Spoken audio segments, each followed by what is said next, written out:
السلام عليكم ورحمة الله وبركاته. مشاهدي لقناة بنت بلادنا اللي سنت ما زيرت، مرحبا بكم في قصة جديدة. قصة ديال اليوم، كان واحد الشاب ساكن في واحد الدوار قريب لمدينة مراكش. من صغرو كان عنده حلم كبير، يقرا مزيان، ياخد الشهادة ويخدم خدمة محترمة باش يعاون والديه ويبدل حياتهم للأفضل. داز سنين وهو كيجتهد، ولكن الأمور ما مشات كيف ما كيتمنى. في القرية ديالو تعثرات وما قدرش يكمل دراسته.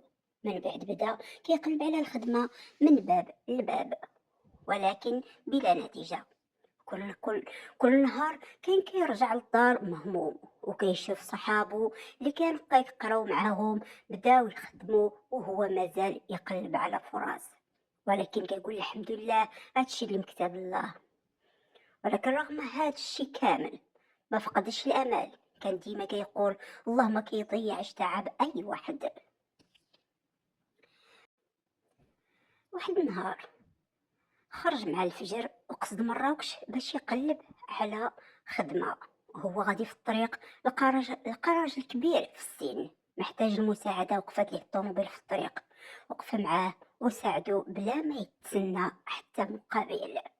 الرجل شكرو بزاف وقال له راه توضر لي واحد البزطام في هاد البلاصة، وقال لي عاوني. ومن بعد سولو على حالة ديالو، حكى لي قصته كاملة. صدفة أن داك الراجل كان صاحب مشروع معروف، وعجبو أخلاق الشاب والتواضع ديالو، وهو تيقلب لي على البسطام ديالو. هذا هي كانت التجربة. الشاب لقى البسطام ورجعو لمولاه بلا ما يقلبو ولا يشوف اش كاين فيه. الراجل المسن حل البسطام، لقى فلوس كما هما، ما قاسهم ما والو.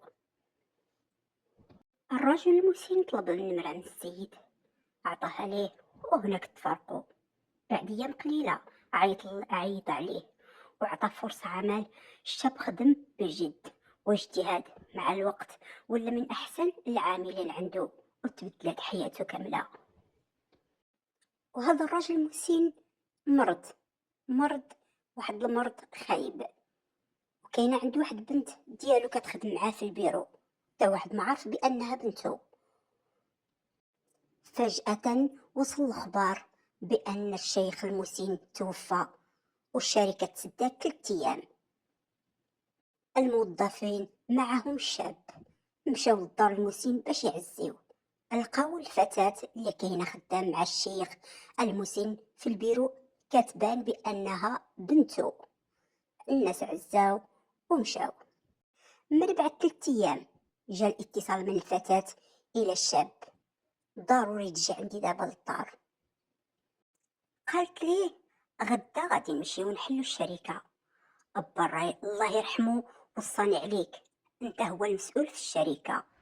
من قبل كان الشيخ الله يرحمه كيعلم الشاب اي حاجة في الشركة يكون يعرفها، لان الشيخ ما عنده الدراري، عنده هذه البنت بوحدها، وشاف هذا الدري ولده وبغاه يكون خليفة ديالو فاش يموت.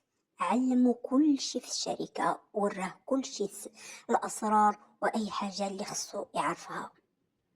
هنا يستغرب الشاب وتعجب: كيفاش اختارني أنا؟ واش ما عندوش دراري؟ جاوباتو قالت ليه: نعم، أنا البنت الوحيدة عند با الله يرحمه، ما عندوش الدراري.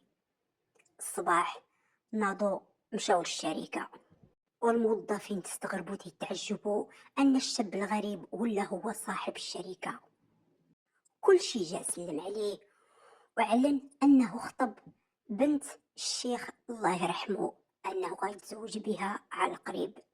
سلموا عليهم، كل واحد مشى لخدمته ودخل المكتب ديالو وجلس وقال الحمد لله، وتعلم واحد الدرس عمرو ما ينساه: الخير اللي كديرو اليوم يمكن يكون هو باب اللي غيفتح ليك الله به الألف باب غدا. العبرة: لا تحتقر أي عمل صالح، ولا تيأس إذا تأخر الفرج، فالله يدبر الأمور في الوقت المناسب. نسألك اللهم أن تختار لنا الخير من حيث لا نحتسب، وافتح لنا أبواب الرزق والسعادة، وبارك لنا في أعمارنا وأعمالنا، إنك على كل شيء قدير. لا تنسوا المشاركة في القناة والمشاركة مع الأصدقاء والأحباب.